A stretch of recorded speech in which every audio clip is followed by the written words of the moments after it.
오늘 우리에게 주신 하나님 말씀을 김상훈 집사님 받들어서 읽어주시고 이어서 성가대 하나님 찬양 드릴게요.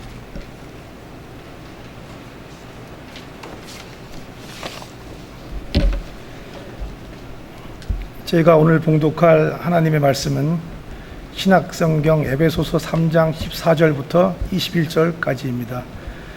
신약성경 313페이지에 수록되어 있습니다. 봉독해 올리겠습니다. 이러함으로 내가 하늘과 땅에 있는 각 족속에게 이름을 주신 아버지 앞에 무릎을 꿇고 비오니 그 영광의 풍성을 따라 그의 성령으로 말미암아 너의 속사람을 능력으로 강건하게 하옵시며 믿음으로 말미암아 그리스도께서 너희 마음에 계시게 하옵시고 너희가 사랑 가운데서 뿌리가 박히고 터가 굳어져서 능히 그 모든 성도와 함께 지식이 넘치는 그리스도의 사랑을 알아 그 넓이와 깊이와 높이와 깊이가 어떠함을 깨달아 하나님의 모든 충만한 것으로 너희에게 충만하게 하시기를 구하노라. 우리 가운데서 역사하시는 능력대로 우리의 온갖 구하는 것이나 생각하시는 것에 더 넘치도록 능히 하실 이에게 교회 안에서와 그리스도 예수 안에서 영광이 대대로 영원무궁하기를 원하노라. 아멘. 폭포수 같은 하나님의 은혜가 여러분의 심령을 시원하게 해주시기를 주의 이름으로 축복합니다. 우리 옆 사람과 인사할까요? 폭포수 같은 은혜가 임하시기를 바랍니다. 이렇게 인사하면 좋겠어요.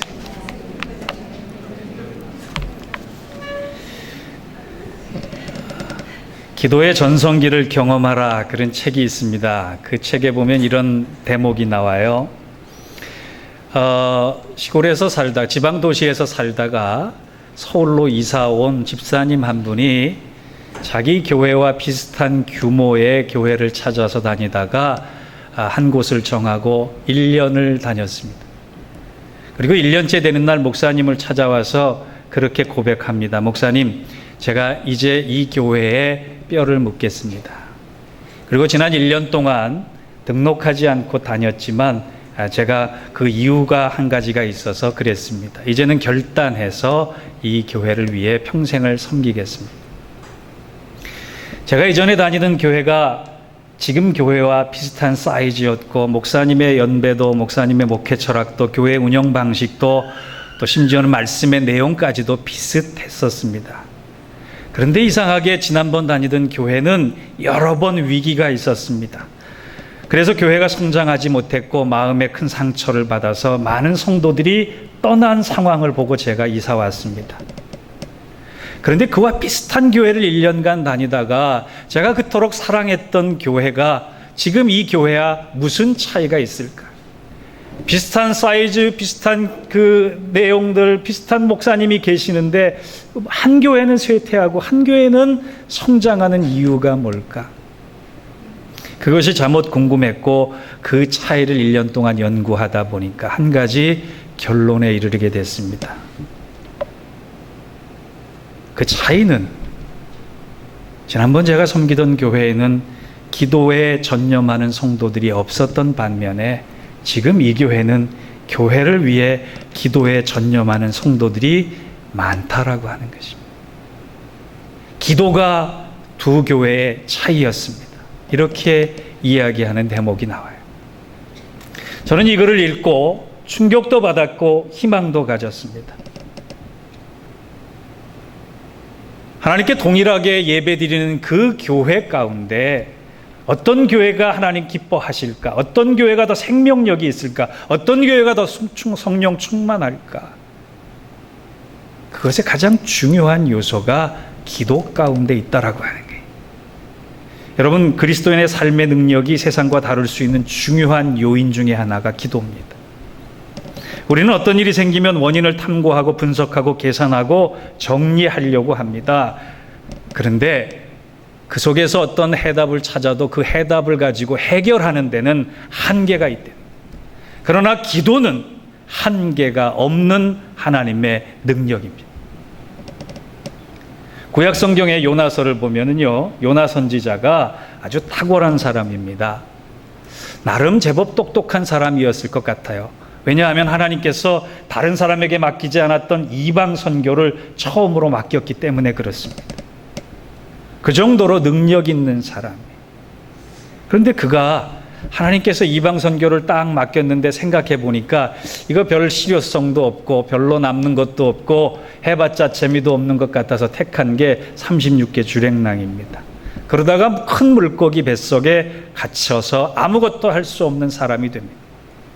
우리는 요나서를 볼 때 큰 물고기 속에 갇혀있는 3일 동안의 요나를 주목하지만 요나가 3일 동안 뱃속에서 무엇을 했나는 놓치기가 쉬워요.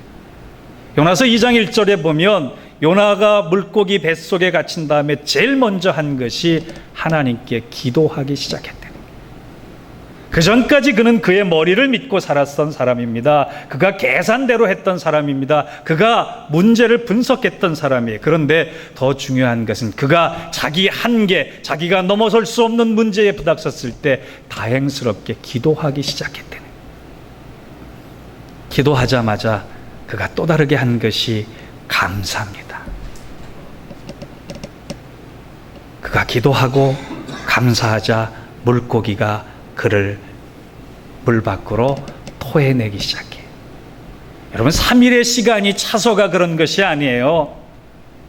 요나가 기도하지 않았으면, 요나가 기도를 통해 감사하지 않았으면 30일도 갇혀 있을 수 있을 거예요. 그런데 요나가 기도할 때 하나님께서는 그에게 비로소 선교를 맡기셨고 그 선교가 열매가 된 것입니다. 기도는 하나님의 능력을 공급받는 원천입니다. 그래서 우리가 해야 되는 거예요. 오늘 본문을 제가 기도로 잡았기 때문에 기도하자. 그런데 어떻게 기도하느냐? 그냥 기도해서 되지 않을 때가 있단 말이에요. 에베소서는 사도 바울이 감옥 안에서 에베소 교인들에게 쓴 옥중 서신임을 제가 누누이 지금 말씀드리고 있습니다.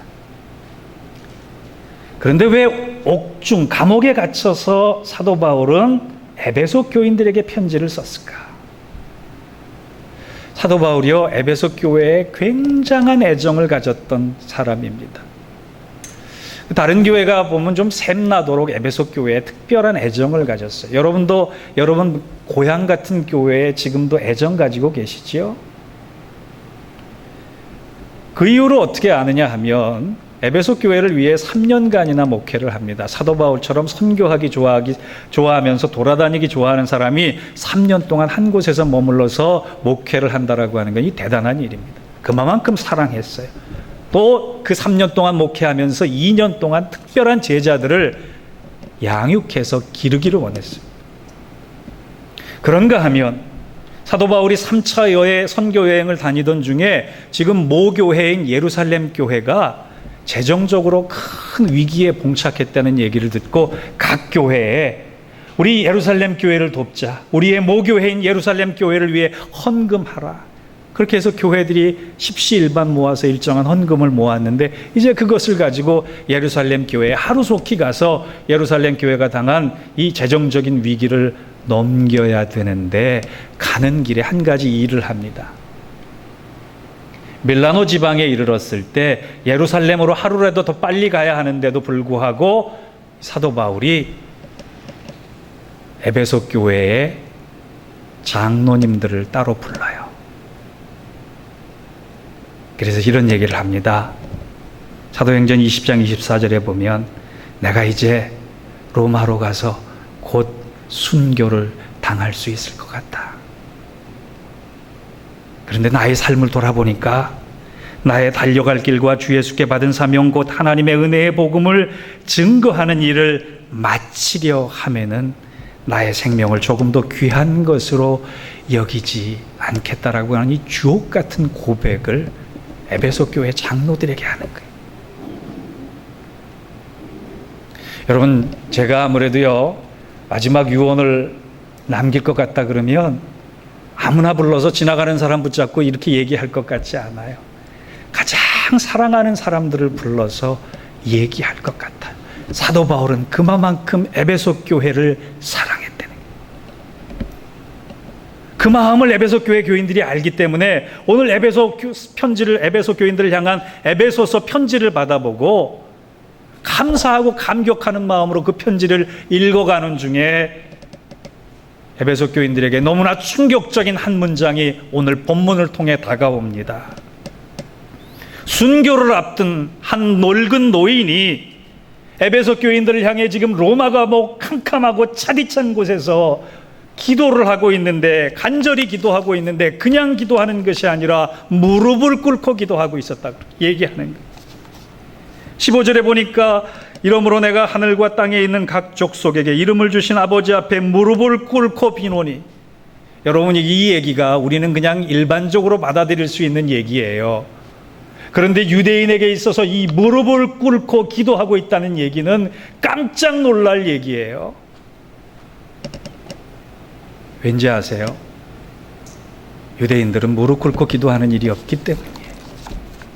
제가 이스라엘에 가서 통곡의 벽이라는 데를 가봤습니다. 여러분 사진으로 많이 보셨죠? TV 뉴스로 많이 보셨죠? 그곳에 가서 통곡의 벽 앞에 사람들이 그 벽에다 종이 꽂으면서 기도 제목 가지고 종이 꽂으면서 기도해요. 제가 거기 가서 저는 다른 거 안 보고요, 사람들이 기도하는 모습, 물론 저도 기도했습니다. 기도하는 모습 봤는데 이상하게 그 많은 사람들 중에 무릎 꿇고 기도하는 사람 한 사람 없더라고요. 유대인들은 그렇게 기도하지 않습니다. 누가복음에 보면 바리새인들이 하나님을 향해 기도할 때 번쩍 서서 두 팔을 벌려 하늘을 향해 기도합니다. 하나님, 나는 죄인이 아닙니다. 나는 율법을 다 지켜서 하나님께 영광 돌렸습니다. 그 옆에 있던 세리가 이 바리새인의 기도는 따라갈 수 없기 때문에 멀리 서서 이렇게 기도합니다. 나는 죄인입니다. 그래서 하늘도 쳐다볼 수 없고 나는 죄인입니다. 가슴을 치면서 그렇게 기도해요. 죄인이나 죄인 아니나 하나님 앞에 우뚝 서서 기도하는 게 그들의 모습이었어요. 그런데 성경에 보면 무릎 꿇고 기도하는 두 사람이 나오는데 그 한 사람이 예수님입니다. 예수님께서 십자가에 돌아가시기 전 겟세마네 동산에서 무릎을 꿇고 한밤에 간절히 땀이, 눈물이 피같이 흐르도록 그렇게 기도하셨어요. 또 한 사람, 사도행전 7장에 보면 스데반이 그렇게 순교를 앞두고 무릎을 꿇고 기도합니다. 여러분, 무릎을 꿇고 기도한다는 것은 그만큼 절대절명의 순간에 내 목숨을 걸고 기도하는 거예요. 에베소 교회 교인들은 예수님만 무릎 꿇고 기도한 줄 알았어요. 스데반 집사만 그렇게 기도하는 줄 알았어요. 그런데 지금 사도 바울이 자기를 위해서 기도하는데 무릎을 꿇고 그렇게 간절히 절절히 기도하고 있었다는 얘기예요. 사도 바울이 무엇 때문에 에베소 교인들을 향해서 이렇게 기도했을까요? 저도 여러분을 섬기면서 물론 무릎 꿇고 기도합니다만 사도 바울처럼 간절히 기도하지 못했던 것 같아요. 그런데 이제 이 노 선지자가, 노 사도가, 늙은 사도가 에베소 교인, 그토록 사랑하는 교인들을 향해 기도하는 내용을 알고 우리도 그와 같은 기도 해야 되겠다 싶습니다. 우리 본문을 통해 세 가지의 기도를 배웠으면 좋겠어요. 그렇게 간절하고 절절한 기도가 우리 기도가 됐으면 좋겠어요. 첫째, 사도 바울이 우리에게 권면하고 있는 것은요, 절절히 간절히 기도드리되 무엇보다 먼저 우리의 속사람을 위해 기도하라는 거예요. 16절을 보시면 이런 말씀이 있어요. 그의 영광의 풍성함을 따라 그의 성령으로 말미암아 너희 속사람을 능력으로 강건하게 하시오며. 사도 바울이 보기에 에베소 교회가 좋은 교회인데 그럼에도 불구하고 너희들에게 부족한 것이 있고 안타까운 것이 있는데 너희들은 겉사람에 관심은 많지만 너희들의 속사람은 관심이 없구나. 겉으로는 경건해 보이는데, 겉으로는 믿음이 있어 보이는데 속사람은 엉망이구나. 여러분, 저는요 지금 이렇게 서 있을 때 저의 겉사람과 저의 속사람으로 이루어졌습니다. 저도 오늘 한껏 멋을 부린다고 이렇게 차려입고 나왔는데 어때요? 겉사람이 어떠세요? 보시기에. 대답이 없는 걸 보니 우리 겉사람은 한계가 있어요. 겉사람의 한계를 나타내는 유머 중에 이런 게 있어요. 한 번은 80세 노인이 홀로 사시다가 마을회관에서 같은 비슷한 연배의 할머니 한 분이 마음에 드셔가지고 용기를 내서 프로포즈를 했습니다. 할머니, 저랑 데이트합시다. 할머니가 그 프로포즈를 받자마자 예스 이렇게 대답했어요. 할아버지가 얼마나 신이 났는지 몰라요. 그 다음날 데이트를 하기 위해서 잘 차려입어야지 생각을 했는데 조금 있으니까 할머니가 예스 한 것 같기도 하고 노 한 것 같기도 하고 생각이 안 나는 거예요. 그래서 할머니한테 전화를 했습니다. 그런데 직접 물어보면 좀 창피할 것 같아서 할머니에게 전화로 이렇게 물어봤어요. 할머니, 아까 내가 보니까 누군가 할머니한테 프로포즈를 하는 것 같은데 그때 예스 했어요? 노 했어요? 할머니가 이렇게 대답했대요. 내가 오전에 프로포즈를 받긴 받아서 예스라고 했는데 누구한테 예스 했는지 기억이 안 난다. 제가 말씀드렸죠. 어느 교회 가서 설교하는데 제가 본문도 안 읽고 설교했다고.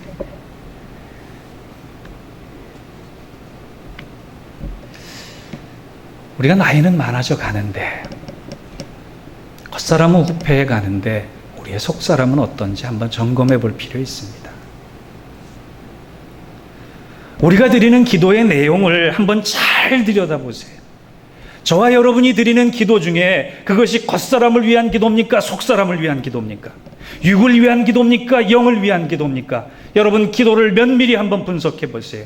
과거 경건한 그리스도인들이 배설물처럼 여겼던 것을 요즘 사람들은 보석처럼 여기면서 살아가고 있는 게 이 시대의 불행입니다. 사도 바울은 하나님의 뜻을 이루기 위해서 우리가 겉사람이 변해야 될 것이 아니라 속사람이 변해야 된다, 그렇게 우리에게 얘기합니다. 여러분, 성령의 역사가 이루어지는 건 우리의 겉모습이 아니에요. 우리의 속사람이에요. 우리의 심령이에요. 우리의 속마음이에요.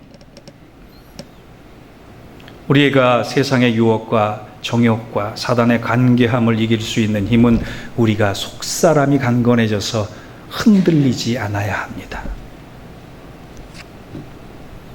불의한 세상에 진정한 그리스도인으로 살아갈 수 있는 가장 첫 번째 기도의 제목이 하나님, 내 속사람이 강건하게 해 주옵소서. 내 겉사람은 날로 힘이 없어지고 연약해지고 병이 들어갈지 모르지만 내 속사람만큼은 날마다 강건되어져서 하나님의 어떠한 사명도 능히 감당할 수 있는 그러한 하나님의 용사가 되기를 원합니다. 그래서 사도 바울이 에베소 교회를 향해서 다른 기도 다 제쳐두고 너희들의 속사람의 강건함을 위해 기도해라, 그렇게 절절하게 기도하는 거예요. 저도 여러분도 사도 바울의 심정 알았으면 우리 속사람의 강건함, 우리 교회에 속한 모든 성도들의 속사람의 강건함을 위해서 무릎 꿇고 기도하고 영적으로 승리해 나가시기를 주의 이름으로 축원합니다.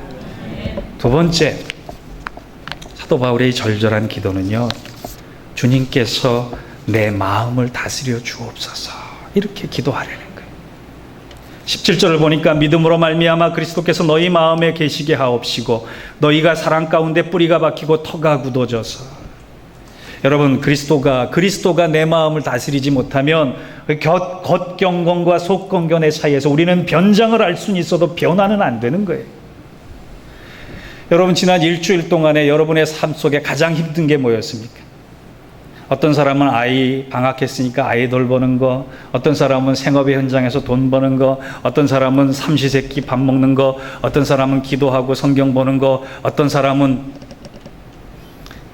사람들과 관계하는 거, 다 힘들 수 있어요. 저는 제가 제일 살면서 힘든 게 뭔지 아세요? 제 마음 다스리는 거예요. 이 작은 체구에 마음이 얼마나 넓은지 이 마음 한번 잡으려면요, 한없이 돌아다녀야 돼요. 브라이언 카바노프가 쓴 마음의 정원이라는 책을 보면 우리 마음은 좋은 씨앗을 뿌려도 잘 안 자라나고 나쁜 씨앗은 뿌리지 않아도 잘 자라난다. 그렇게.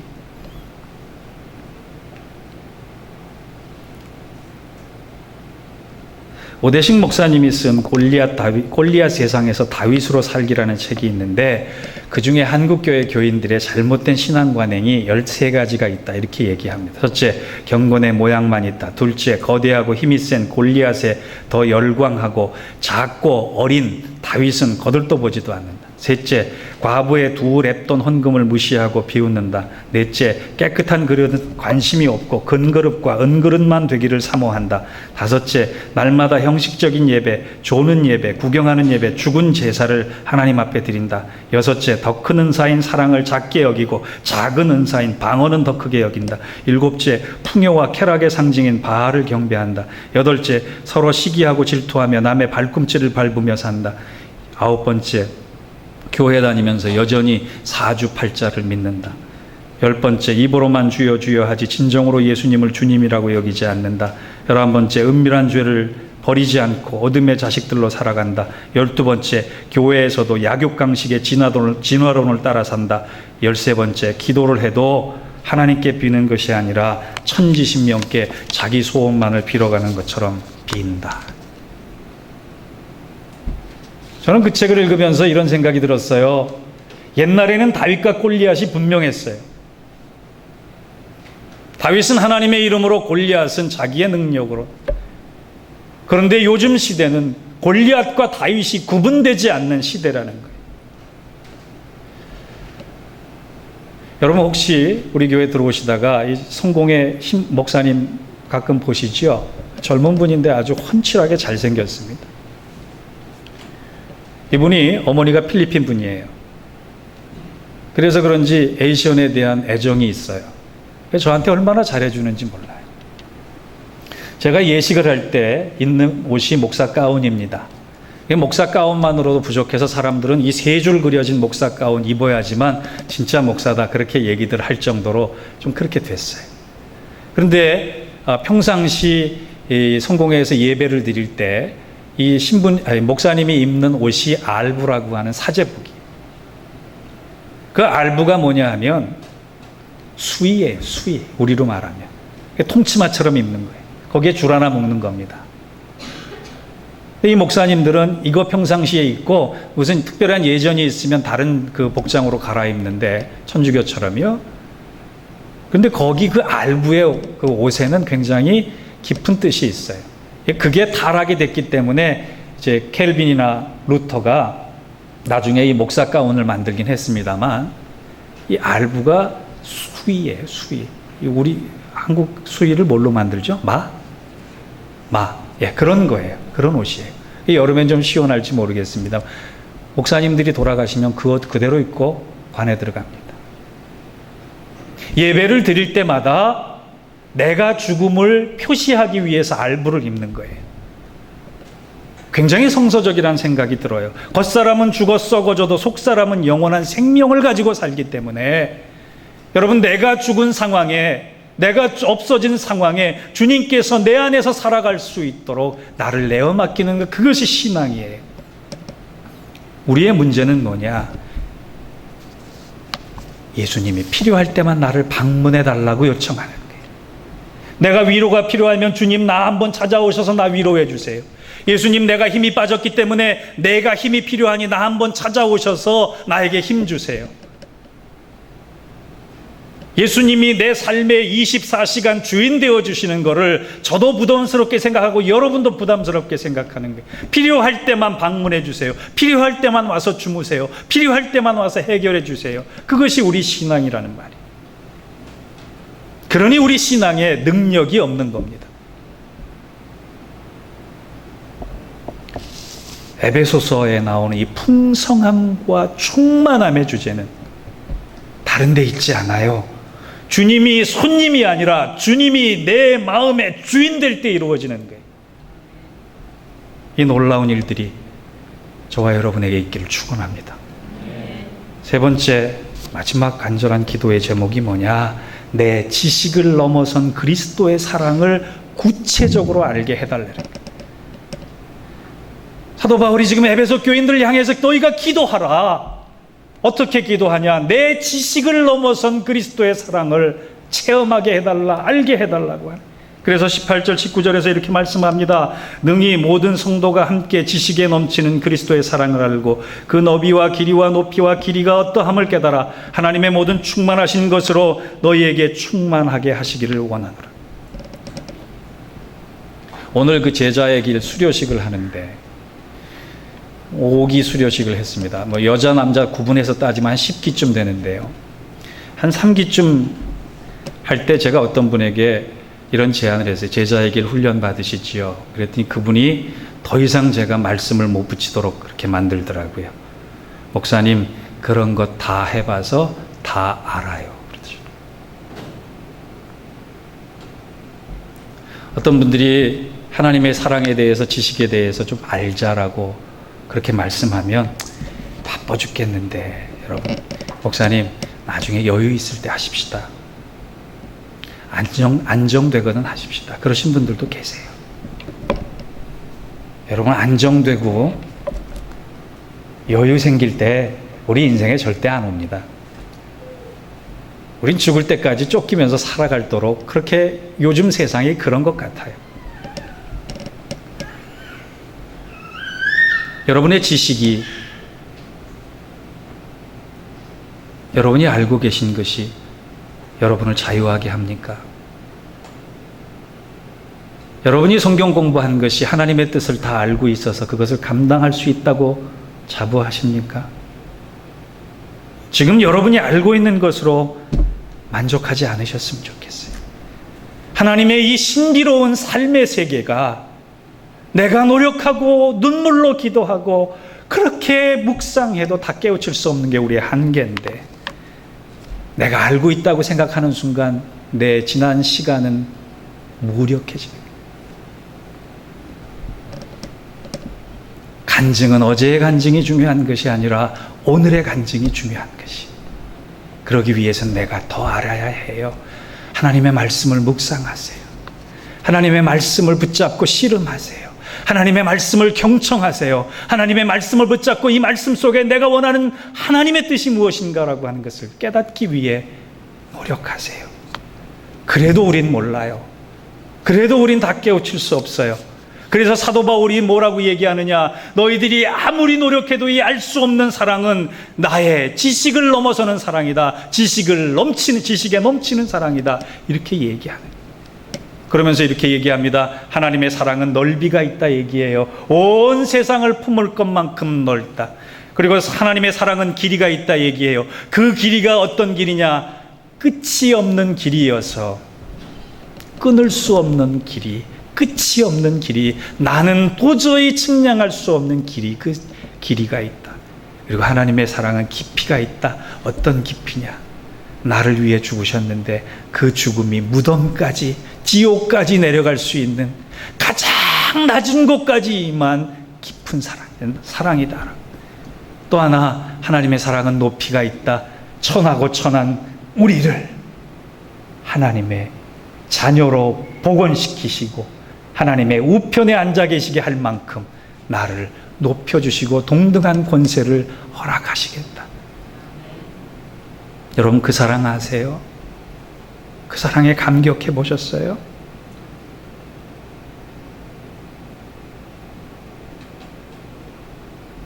저는 여러분보다 신학에 더 많은 시간을 보내서 그런지 학문적으로는 제가 여러분보다 조금 앞섰을 줄 몰라요. 설교를 하기 때문에 성경에 대한 지식이 조금 더 있을지 몰라요. 제가 설교 준비하면서 오늘 이른비 예배 시간에 그런 간증을 좀 했습니다만,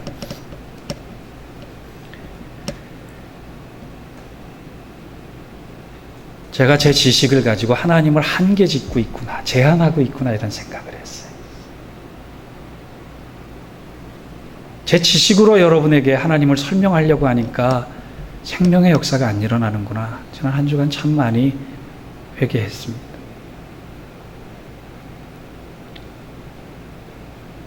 여러분의 지식, 여러분의 이성, 여러분의 시각, 여러분의 판단 안에 하나님은 갇혀 계시지 않습니다. 그러므로 우리는 내 지식을 넘어선 하나님의 사랑과 경륜에 겸손히 무릎 꿇을 때만 하나님의 뜻을 알 수 있고 받을 수 있으리라 믿습니다.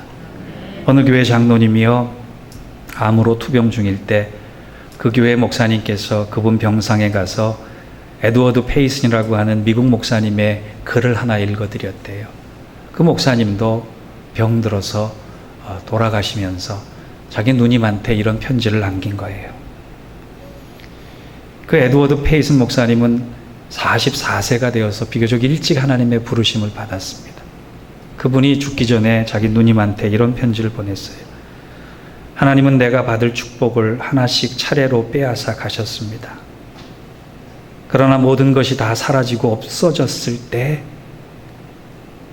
나를 사랑하시는 주님이 오셔서 대신 그 자리를 채우셨습니다.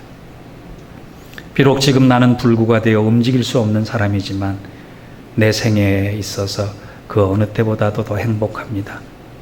죽음의 강이 내 앞에 있을지 모르지만 그 죽음의 강이라는 것도 하나님께서 사랑하신다면 한 발로 뛰어넘을 수 있는 조그만한 개울일 뿐입니다. 우리가 당하는 고난도, 우리가 아파하는 순간에도 하나님은 여전히 그 사랑의 깊이와 높이와 넓이와 길이를 가지고 하나님의 마음을 알기를 원하십니다. 그것을 알 때 우리는 세상 어느 것도 두렵지 않은 믿음의 사람이 될 수 있는 거예요. 제가 수요일 저녁에 이렇게 말씀을 마쳤습니다. 어떤 분이요, 중한 병이 들어서 이제 수술대 앞에 놓여 있어서 그 수술이 마지막 수술이 될지 몰라 가족들이 다 모였습니다. 가족들이 다 모인 자리에 이분이 이렇게 고백했어요. 내가 혹 이 수술을 받고 눈을 떴는데 내 눈앞에 너희들이 있으면 감사다. 그런데 내가 눈을 딱 떴을 때 내 눈앞에 있으면, 내 눈앞에 하나님이 계시면 그것은 대박이다. 우리 이런 모습으로 살아갈 수 있는 믿음의 사람, 믿음의 교회 되기를 축원합니다. 우리 속사람을 위해 기도합시다. 그리스도께서 내 마음을 다스려 달라고 기도합시다. 내 지식에 갇히신 하나님이 아니라 내 지식을 넘어선 하나님의 영역에 내가 도구되어 달라고, 우리 그런 교회 되게 해달라고 절절함으로 간절함으로 기도할 때 우리를 통해서 하나님은 하나님의 경륜, 이 교회의 비밀을 세상에 이루어가게 하실 것입니다. 이 큰 은혜가 저와 여러분에게 임하시기를 주의 이름으로 축원합니다. 기도하겠습니다. 하나님, 부족한 저희를 사용하셔서 하나님의 경륜을 이루게 하시니 감사합니다. 오늘도 우리가 겸손하기를 원합니다. 그러나 그 겸손한 가운데 간절하고 절절하게 기도하기를 원합니다. 겉사람이 아닌 속사람이 강건해지기를 원하고, 그리고 그리스도의 비밀을 전하기 위해 내 지식을 넘어선 하나님의 사랑을 체험하기를 원하고, 그 체험을 통하여 우리 주님께서 내 마음과 삶을 다스려 주기를 원하는 다른 어떤 기도보다 이 기도를 더 가지고 하나님의 사람으로 우뚝 선 우리 교회, 우리 성도들 되게 하여 주시옵소서. 예수님의 이름으로 기도하옵나이다. 아멘.